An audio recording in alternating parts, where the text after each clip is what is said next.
Okay, let's do this. Hello everybody, it's Bethany from Beth and Books and welcome back to this book nook. We are up to vlog 104 and I really need to catch you guys up. Apologies about the lighting, this is where the sun is and I'm doing the best that I can. Whilst hiding out in our little room because the kids are going to come back from a party anytime soon and I just want to read in some peace and quiet for a little bit. But let me update you. Basically, February was a month of a lot of forward progression and it just meant that I had to prioritise work over vlogging, unfortunately, for a little bit. But obviously, I just said work. I do have a job. All of my paperwork finally got approved through the Melbourne Victorian Institute of Teaching. So I am now a fully qualified, registered and approved teacher, which means I have been relief teaching and I relief taught for like 3 weeks now. My first week technically was teacher rating, but I've proper relief taught for 2 weeks and I'm really enjoying it because all I can really describe it as is that the work-life balance is so much better because there's way less paperwork. It's got its own challenges that you wouldn't have if you had your own classroom, but for now I'm really enjoying it. And also with the commuting, I have been bringing like an ebook. You can see your eyes through the gap in my arm. I have been bringing an ebook on the train with me, so I have actually been making some really good progress with my reading.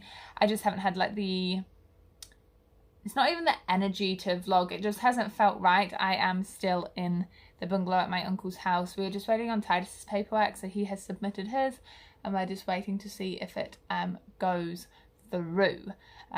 Fingers crossed, but if not, we do have a plan B, but we're basically waiting for him to get a job, depending on what happens with the paperwork, and then we will be hopefully moving out to our own place. We're both really excited and like ready for it, if I'm being honest, ready to have our own spot. And so whilst the little kiddos are still around, I'm still very aware that I don't want to be filming them nor their home all that much. But I've obviously started vlogging, so let me introduce the TBR.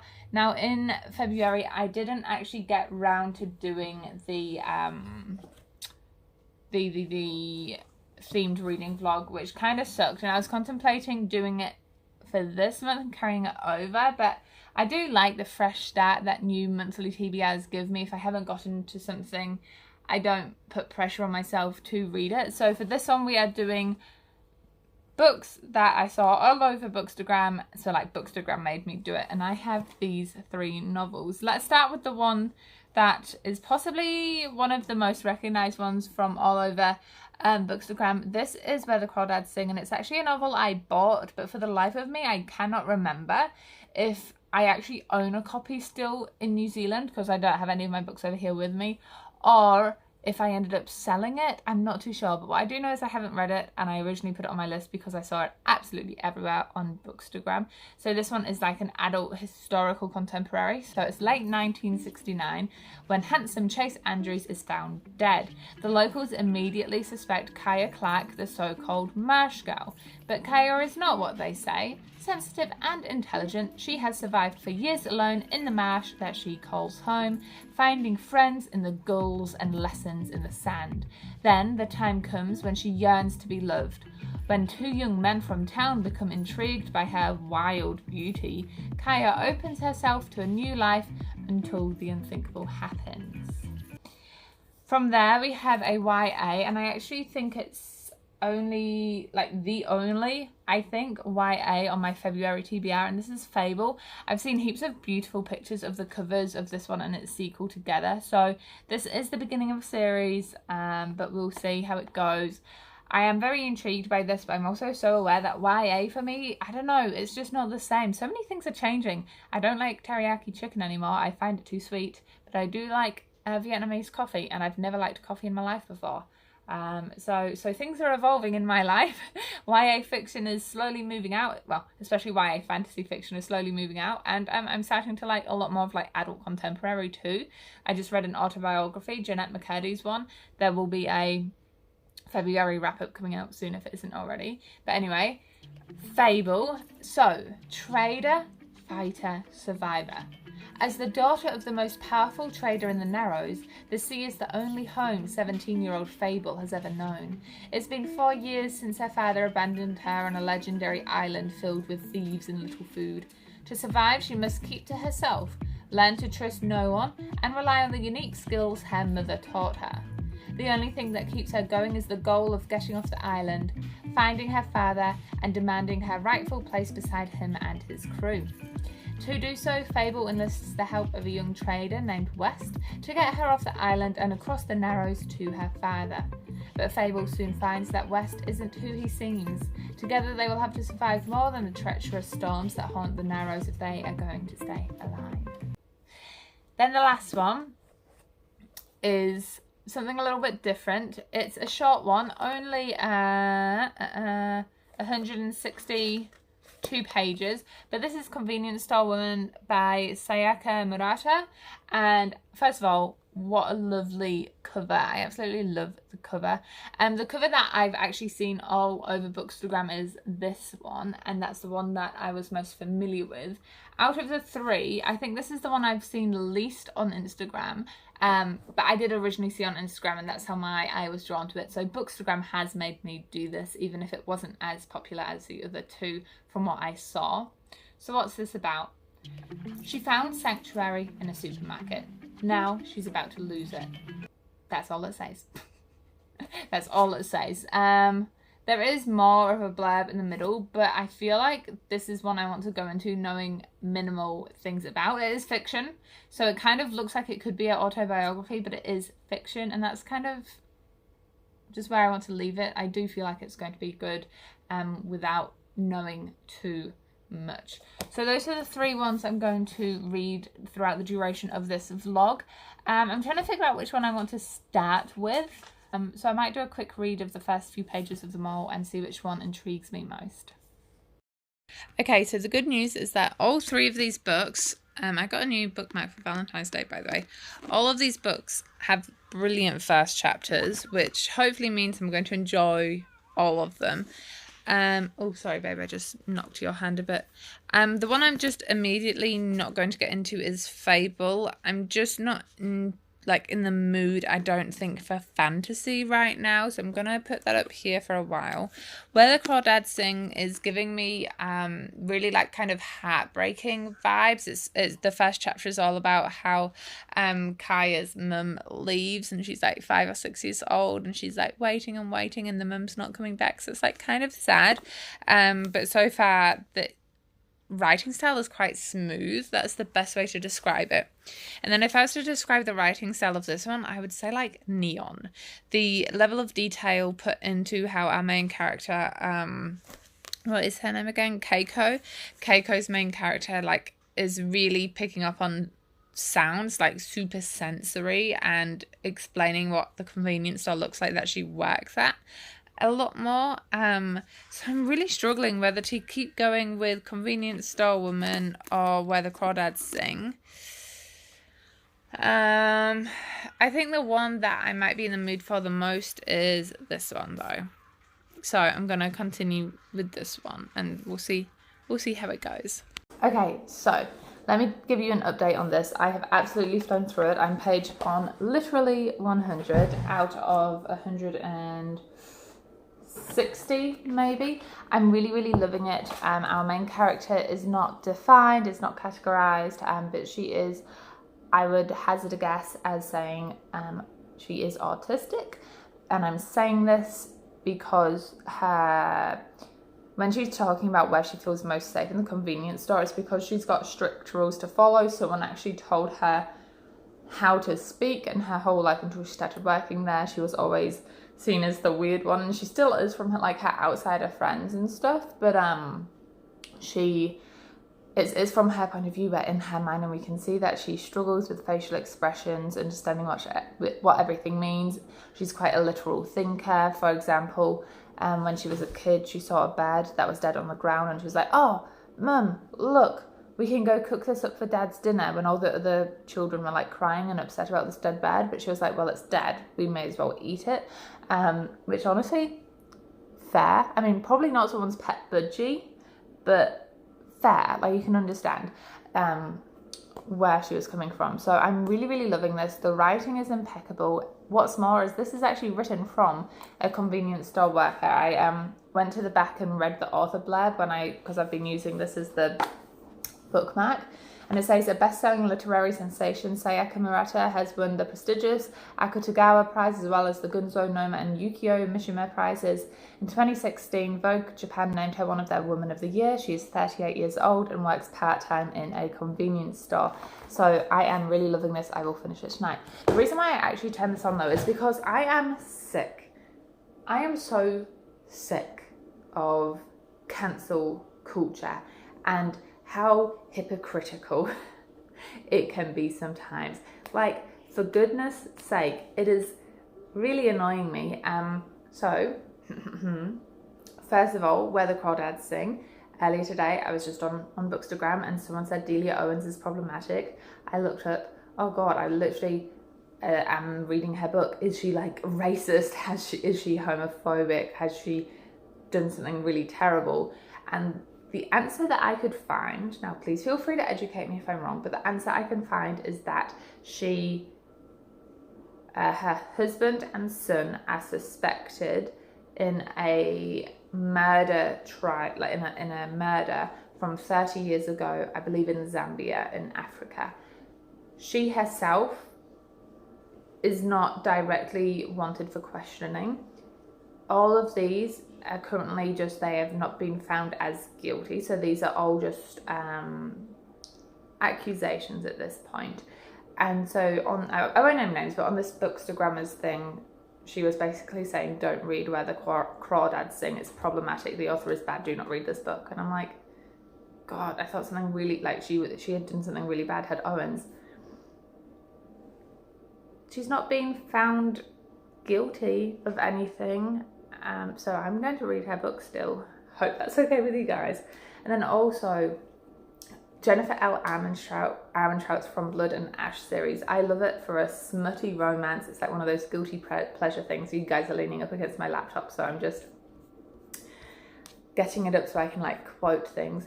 And not many people like the fourth book in the series. And look, I can understand if I was to stop and look at it, I'd be like, yeah, you know what, it is quite the plot is quite boring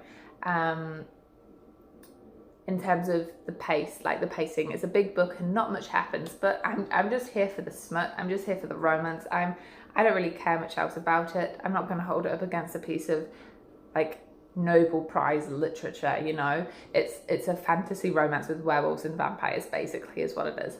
Like, this is slightly spoilery for the book. Basically, our main character is married to her husband, and her husband becomes enslaved, and whilst he's enslaved, his like his best friend and her start to have not love, but they're really close, you know.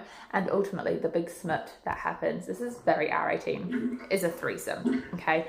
And heaps of people are hating that. They're feeling like she wasn't true to her husband. And like, look, I understand that there's a little bit of hypocrisy in the book. She would do anything for him, and then like they all have a consensual threesome. So like, I get that some people aren't happy with that, but she's talking about how the author failed them. Okay, and then it goes on to say in her final update, in her latest post on Facebook, she stated, we are affecting her mental health. Now I really want to ask her what she was expecting would happen once the book came out, knowing she deliberately decided to prioritize a small group of horny mothers who forgot to pick up their kids from soccer practice since they were reading hardcore smuts between vampires and werewolves instead of the other readers with a brain inside their head. First of all, I have a brain inside my head and I like that book, thank you very much. But it then says, I don't want to invalidate her feelings, but you're an adult. When you decide to do something, you also take consequences. She's writing a fantasy, smutty, spicy romance series, and you're going on and you have literally basically said, oh, you said that you've asked us to stop harassing you on social media and sending you bad emails and absolutely slating your book in your reviews because it's not good for your mental health. Well, screw you and your mental health.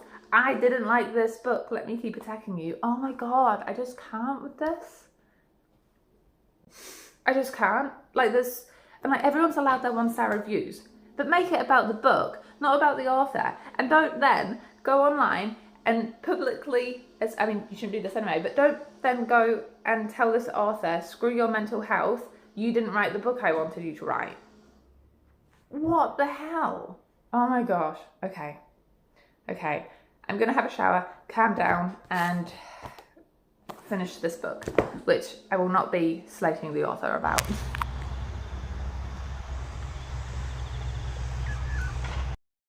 Alright team, I am currently walking through the park I take to get to work, so I am relieving at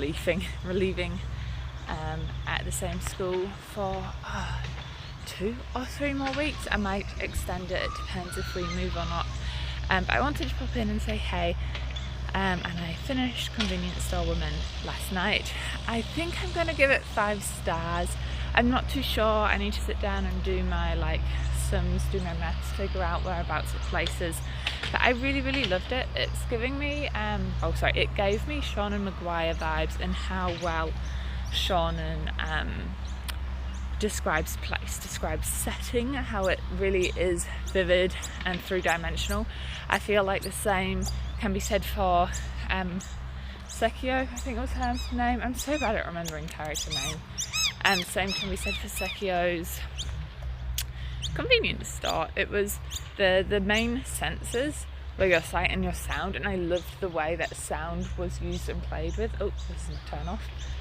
I just need to make sure I don't stand in either A, dog poo, B, spider nests, C, snakes, D, something I'm not aware of being a bad animal in Australia yet.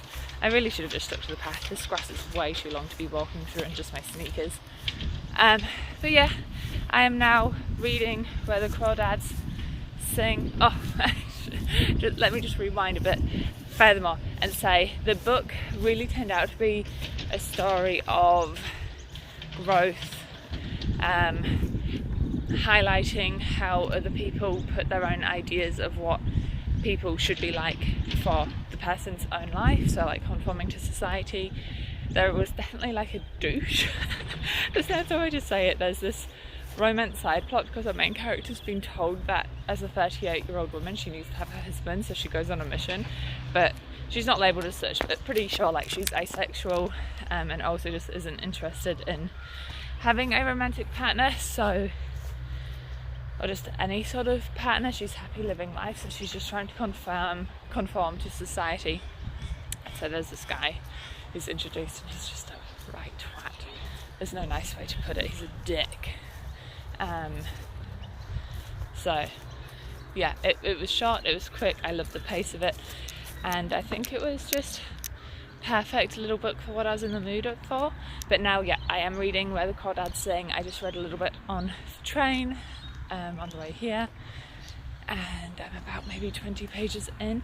So far it's really harrowing because our main character Kaya's mum left after her father was being physically and I suppose emotionally abusive, but all of her siblings have left too because he was also beating them up, and so she's kind of like the only one left as a 6-year-old having to look after her dad, avoiding him because he's a brutal misogynist. And it's just going to be a really heart-wrenching book. I can feel it in my bones, in my heart. I'm really interested to see where it goes though. Again, another great, I was going to say great author. I can't really call her a great author yet. Another great example of evoking place, because you're set in a marsh, and I love how the author goes into detail about how a marsh is not a swamp and a swamp is not a marsh, like the difference. I always had them as the same thing in my mind. But anyway, I'm just around the corner from my work right now, so I will check in with you after work. Doggy, dog, dog, dog, doggy, hello doggy.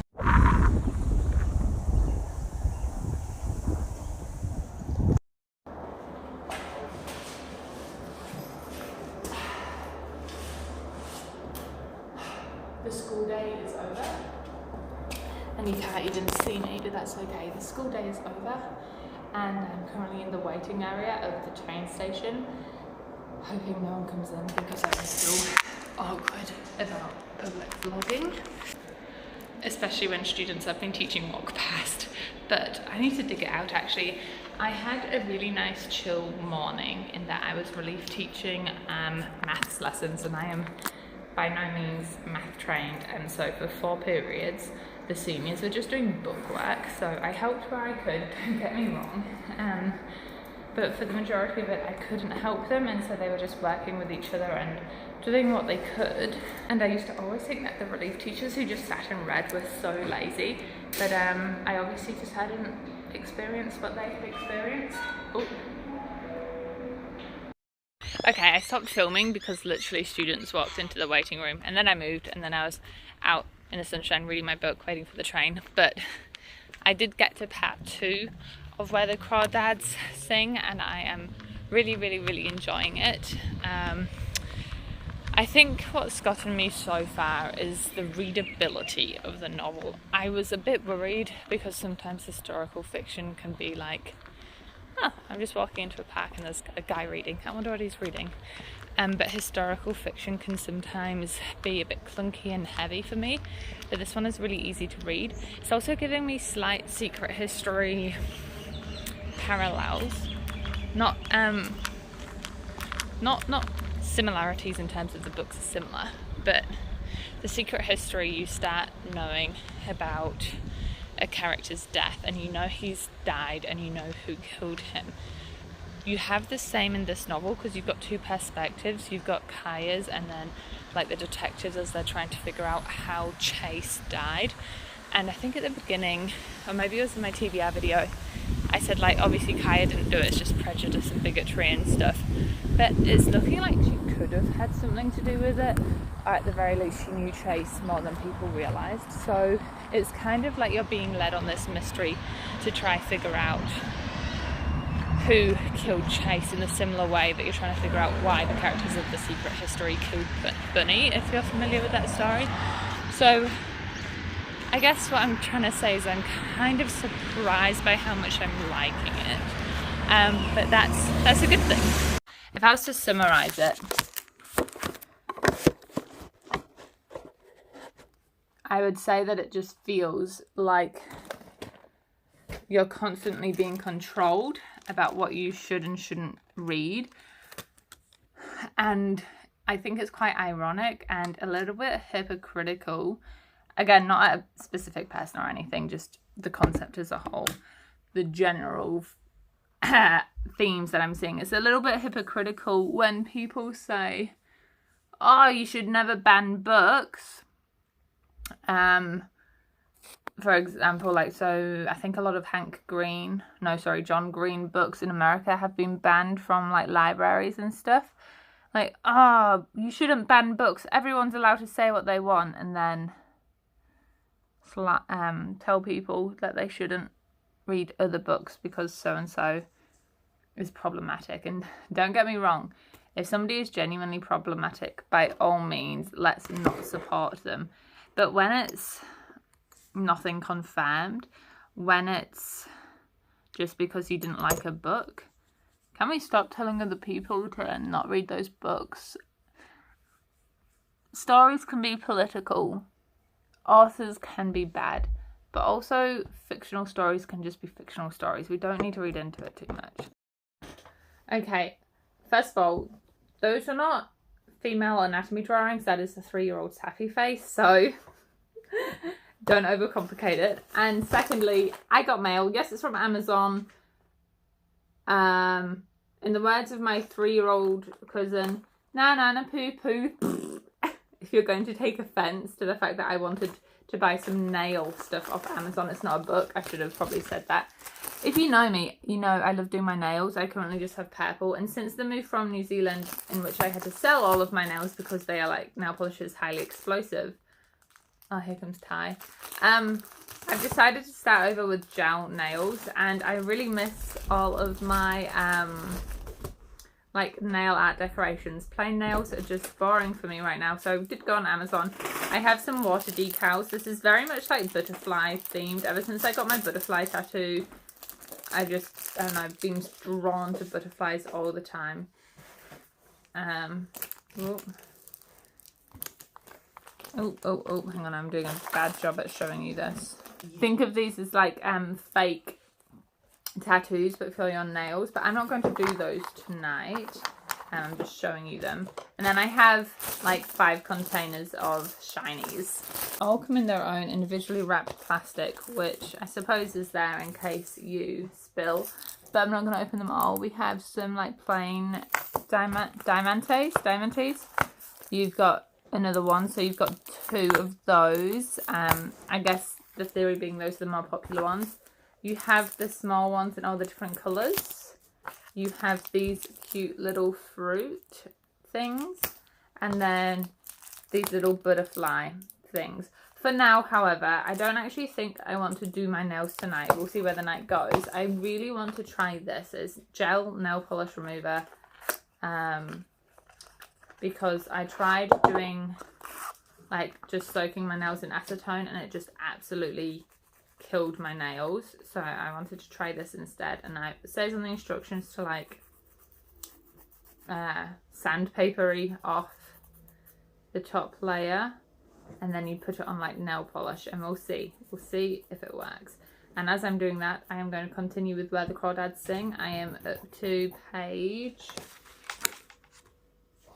200. Titus, I'm past 5. I'm up to page 202. So we'll see how it goes. I am very intrigued to see what happens next. It's really becoming a tale of romance, which I'm not mad about at all. As Kaya's 2 love interests that I mentioned at the beginning of the video, and the 2 men. We're up to the part of Where the Crawdads Sing where the mystery elements I mentioned earlier are starting to really come through. Things are starting to come together. The 2 timelines, the 2 POVs are starting to converge. I don't know what kind of plot you'd call it. My brain wants to call it like a Y. So you have 2 characters and they alternate until they like meet. So I'm intrigued about that moment. So yeah, I am liking it, but let's see how this nail polish remover stuff works. It's another morning, which means another day starting in the park for this vlog. You can hear the birds waking up, and you can hear my panting as I do some cardio because I have not been to the gym in way too long. But also, it's also like a mini episode of walking through the park and what book did I finish way too late last night. Because I finished Where the Crawdads Sing in one day. Very grateful for those maths classes I had yesterday, which basically made this be able to happen. Thank you, senior mathematics teacher, who just assigned their class workbook stuff. Great, appreciate it. Work-life balance is peaking right now. But Where the Crawdads Sing, I'm going to give it 5 stars. I just loved it. I'm in a really good reading thing at the moment, like a lot of 5-star reads recently, especially in February. I need to fill my February wrap up actually, but anyway, that's besides the point. I loved the book. I loved how it ended. I loved the conversation. I love how our main character Kaya grows up to be self-sufficient. I think the romance elements of it were good. I like how it was a little bit dark. I think I've already mentioned the setting, but it's definitely one of my favourite places, one of my favourite elements of the book, which makes perfect sense considering it is Kaya's like whole life, like living in the marsh in the swamp areas. So I really liked it. I definitely think it's worth checking out if you're in the mood for something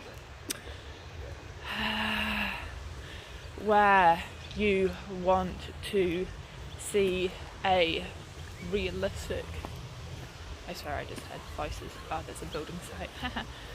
If you want like a realistic portrayal of somebody's life, like Owens hasn't minced words or romanticised what was happening, which is really cool. Which means that we're up to the 3rd book of this reading vlog, which, who am I? It's day 3 and we're up to book 3, so I feel like this just isn't the real me for some reason, but I'm just in a really good reading place, as I just previously mentioned. Lots of good books for February, and whilst I'm travelling I used to just sit here with my headphones on, which I've just taken off awkwardly so I can hear people. Oh, there's a bra. on the floor. Wow. Okay, now what was I saying? I'm now distracted by a man cleaning up the road. Don't know if you can see him over there. Oh yeah, so now being on the train, I used to just listen to music, but I've been I've been making the conscious effort to put my phone down, but to put down social media and pick up a book.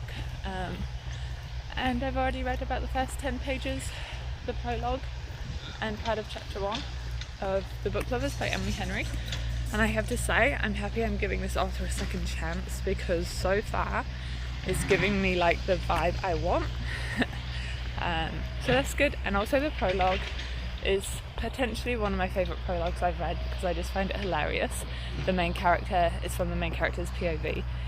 Is talking about how she's like a literary agent. She's talking about how so many books have all these annoying tropes, and I'm just like, this book is so self-aware. So I find that really funny. But anyway, school's just around the corner. Let's go see what I have. It's always interesting. I'm just rambling now because I'm walking to work by myself and you guys are like my friend. It's that sad to say out loud. Nope, I stand by that. It's really interesting, relieving, because you just don't know what you're going to get. Like, English and humanities are my specialties, but like I said yesterday, I was a math teacher. You just have absolutely no idea what it is that you're going to get, and I think that's quite fun. Hey everybody, first of all, happy International Women's Day. Girl power. But secondly, we're back here walking in the park. Although school has finished, I'm walking back to the train station now. Rude, excuse me, Mr. Lawnmower. Because I finished where the crawdads. No, yes? No, not where the crawdads sing. Book Lovers by Emily Henry. So I did deviate from the original TBR just a little bit. Or not even deviate, I added to the original TBR because I am fully intending on continuing to read Fable, but I just really needed a cute little bookish romance last night because yesterday was a tough day. Hang on, there's students coming. Okay, we did the awkward see ya and kept walking. Yesterday was a hard day, and I just folded myself into Book Lovers by Emily Henry. And can I just say that this still fits the reading log, because Emily Henry as an author is one I picked up due to Bookstagram, and the first book I did not enjoy. Can you not do your announcement when I'm vlogging, please? Primary school? Rude. But long story short, I ended up loving it. Keep it succinct. It's a romance story about an editor and a literary agent, enemies to lovers, small town romance, and I loved it. I loved it. My favourite things about it were quite simply the lack of cliches, or at least it felt fresh for an adult romance. There's a few spicy scenes, but it's a lot more focused on the people in the relationship, which I thoroughly enjoyed. But also, I feel like this vlog is just snippets of me walking through the park and also venting, because I woke up to see that a fellow book reviewer had posted a eloquent, fair and biased review on a book sent to her, and the author attacked her. I just don't get it. Like, why is the book community, I'm going to go this way to avoid people, why is the book community so toxic at the moment? I feel like it's been building up, but it's gotten to the point where I literally feel scared. I feel fear putting my reviews online sometimes. And this isn't just for genuine fear of what could happen. I have posted a video on here before about, it was a What the Hype episode, I need to get back to those, on the romance book club, and I didn't like it. I thought that it was stink how the whole trying to win your wife back through, in my opinion, it looks like manipulation, and I didn't like it. And then someone in the comments wrote a scathing comment, absolutely scathing, calling me all these names because I didn't like a book. She said, look, the commenter said things, I didn't even let myself read it properly, which is good because I don't dwell on it. I just blocked and deleted it straight away. But it got to the point where like I hid that video because admittedly I was scared. So scared of the hate. I'm learning to build a thicker skin, especially as a relief teacher. But yeah, it's just one of those things. So I'm getting so mad. I've already done the whole vent thing. I'm just putting it out there, like, here's another example of an author being so unprofessional and commenting on a reviewer's nice review. Like, the book reviewer didn't absolutely slate the author at all. She just said, here's some things I liked, like there were positives, and here's some things I didn't like. And the author was so rude, and then like attacked, like I would say the word attacked. She attacked, that was the verb. It wasn't passively commenting, it was an attack on this poor book reviewer. It pisses me off, man. I'm so wound up about all of this. So to summarise this vlog so far, I've been reading some great books and staying up till like 1 in the morning, and then getting mad at the toxic book community. Although the people in the actual community that I interact with are pretty good. Yeah. Anyway, it's Wednesday, which means it's a hump day, which means I'm going into town for a drink. Not alcoholic, like maybe a matcha. It's become a bit of a routine. So yeah, that's what we'll do. Can I get the Japanese curry beef donut, please? And that'll be okay for me. I just want one little snicky snack. What are we doing for dinner?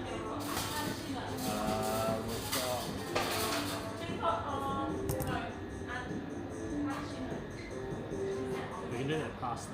Okay, pasta sounds good.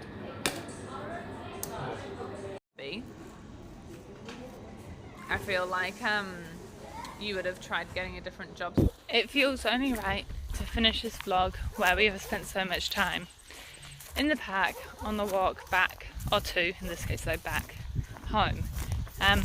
So, I read Fable. Can I just say that the pace I've been reading books this week, I think I've read 4 books in 5 days, and that's including the fact that I did not actually read on Thursday. Like, who am I? Fable. I liked it. However, I do not think that I liked it enough to sacrifice a place on my series I need to finish list for the sequel of this book. Book 1, Fable, whilst enjoyable, I'm a little pineapple, whilst enjoyable, was not anything new or wow or anything I hadn't read before. The ending kind of annoyed me, and there were definitely, like, I felt like I could see the whole plot coming, to be honest. Hang on, there's a student.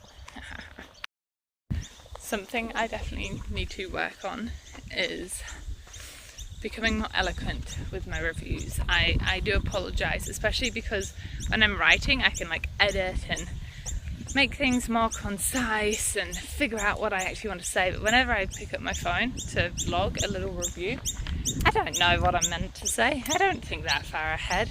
But ultimately, Fable, I would still recommend it. I think it's sitting around a 3 stars, which for me is like, wasn't anything wow, but I would still recommend it to people. That's kind of what 3 stars means to me. I recognise it's not for me, but it could be for other people, so I think that's what Fable is. It is Friday, the beginning of a long weekend, so I am going to say goodbye and finish this vlog and try edit it over the weekend to try get back on this content grind. I don't know, I'll figure it out. So yeah, okay. I'm sorry, I feel like this vlog has just been like a lot of talking, but you know what, I'm just getting back into it. And if you've made it this far, you obviously don't mind, so thank you for making it this far. Enjoy all the places you go in your own reading adventures. and I will see you in the next video. Bye!